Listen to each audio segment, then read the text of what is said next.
नमस्कार मित्रों। हमने उस दिन पढ़ा था क्रिया और कर्ता उनका आपस में संबंध। मुझे उम्मीद है जो मैंने आपको पहले बताया था, अगर आपने मेरा वीडियो देखा हो तो आपको थोड़ा थोड़ा कुछ समझ में आ गया होगा। हम आगे बढ़ते हैं, उसी टॉपिक को लेकर हम अब आगे बढ़ते हैं।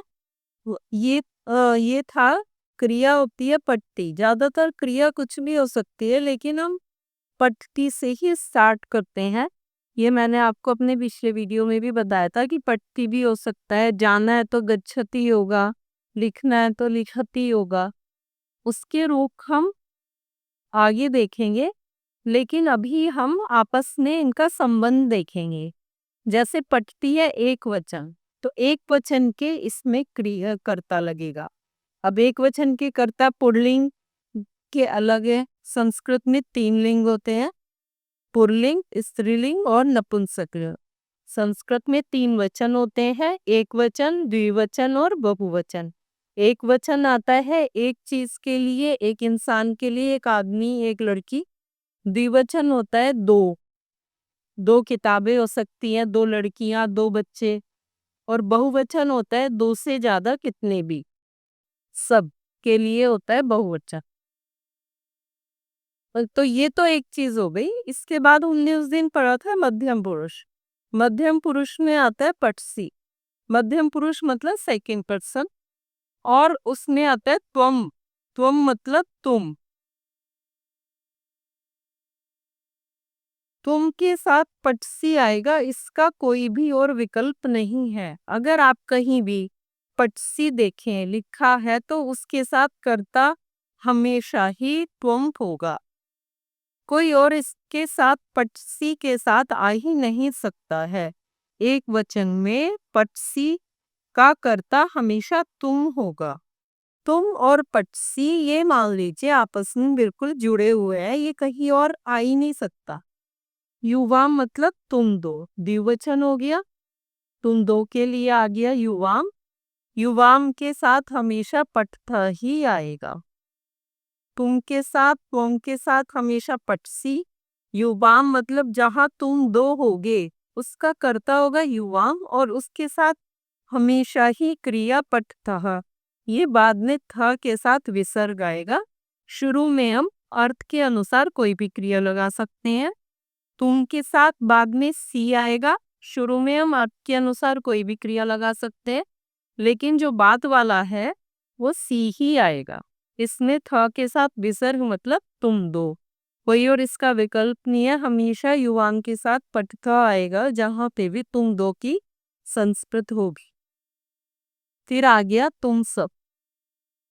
जहां भी तुम सब होगे वहां पर था पट था। लिख है तो लिख था विदाउट विसर्ग।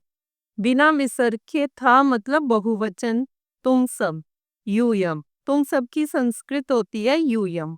यूयम और पठत ये हमेशा साथ में रहेंगे। क्रिया पठ माने पढ़ना होता है, जाना, लिखना, देखना, उसके अनुसार ये शब्द बदल जाएगा, पर बाद वाला शब्द थ ही रहेगा बहुवचन में। मध्यम पुरुष मतलब तुम सब सेकंड पर्सन होता है, और था के साथ विसर्ग द्विवचन में आएगा, यानी कि युवाम तुम दो। सी आएगा तुम मतलब तुम। और फिर आ गया उत्तम पुरुष, जो कि इंग्लिश में होता है फर्स्ट पर्सन। फर्स्ट पर्सन लेकिन संस्कृत में होता है ये उत्तम पुरुष मतलब मैं। कहीं पे भी अहम है तो पठामी ही आएगा। बाद में ये आप समझ ही गए होगे, आमी मतलब शुरू का शब्द अर्थ के अनुसार बदल जाएगा, क्योंकि ये पट माने पढ़ना है। जाना की अलग होगी, देखना की अलग, लिखने की अलग संस्कृत होगी। मैं मतलब हम दो। हम दो की संस्कृत होती है आवाम। आवाम, हम दो या हम दोनों। आवाम के साथ हमेशा पठा वह आएगा, वह के साथ विसर्ग। इस पे आप हमेशा अपना ध्यान देंगे।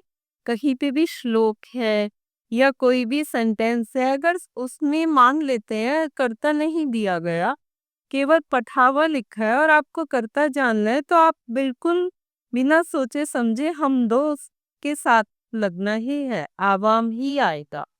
अगर आमी है, कहीं पठामी, गच्छामी, लिखामी है, तो उसमें मैं अहमपी आएगा। आप पठामी के साथ हमेशा अहम आएगा, कोई और इसके साथ नहीं आएगा।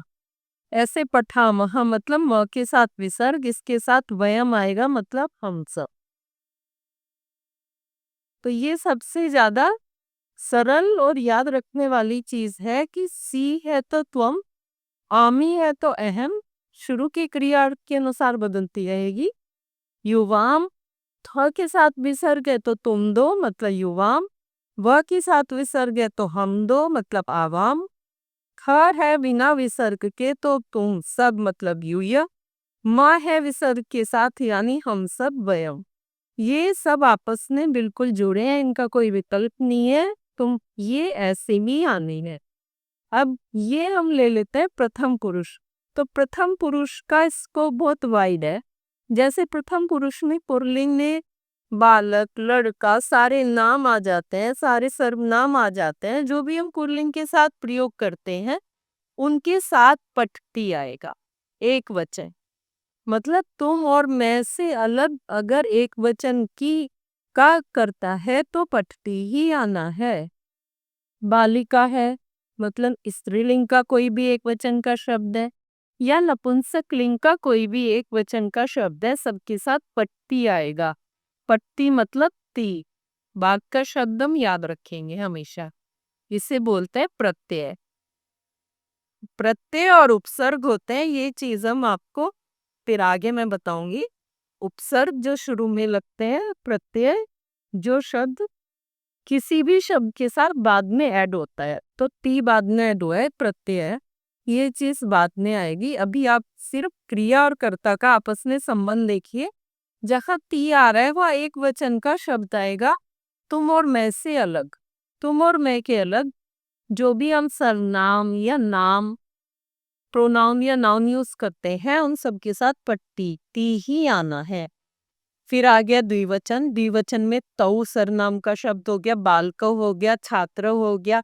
स्त्रीलिंग में सा के ते, ये हमें रूप याद करने पड़ते हैं। इनके हम रूप आपको अलग से लिखे होते हैं, आपको मिल जाएंगे, वो आप याद कर सकते हो। और मैं समझाऊंगी तो आपको आसान लगेगा, तरीका सरल लगेगा, वो आपको जल्दी समझ आ जाएगा।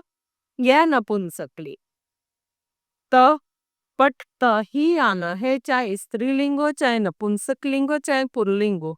कोई भी लिंग हो, सर्वनाम हो ना, या फिर कोई भी नाम हो, संज्ञा हो, उन सब के साथ पट त ही आएगा। फिर आया बहुवचन। बहुवचन में आता है अंति। चाहे पुल्लिंग हो, पुल्लिंग में चाहे संज्ञा हो, चाहे सर्वनाम हो, स्त्रीलिंग में चाहे सर्वनाम हो, चाहे संज्ञा हो, ऐसे ही नपुंसक लिंग में सबके साथ आएगा अंति। तो ये क्रिया फिक्स है, ये क्रिया बिल्कुल ऐसे ही आनी है। इसमें ज्यादा जो ज्यादा सोच विचार नहीं है। बालका के साथ पट्टी आएगा तो उनके साथ पट सी ही आना है।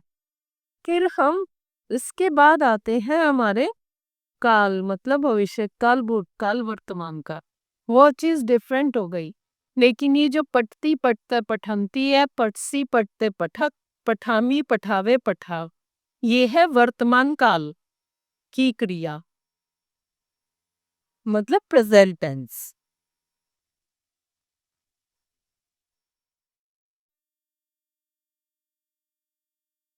प्रेजेंट टेंस में क्रिया यही होती है, क्रिया के अर्थ के अनुसार ये चेंज हो जाता है, इसकी जगह संस्कृत का दूसरा शब्द आएगा, लेकिन जो बाद के शब्द हैं वो यही रहेंगे।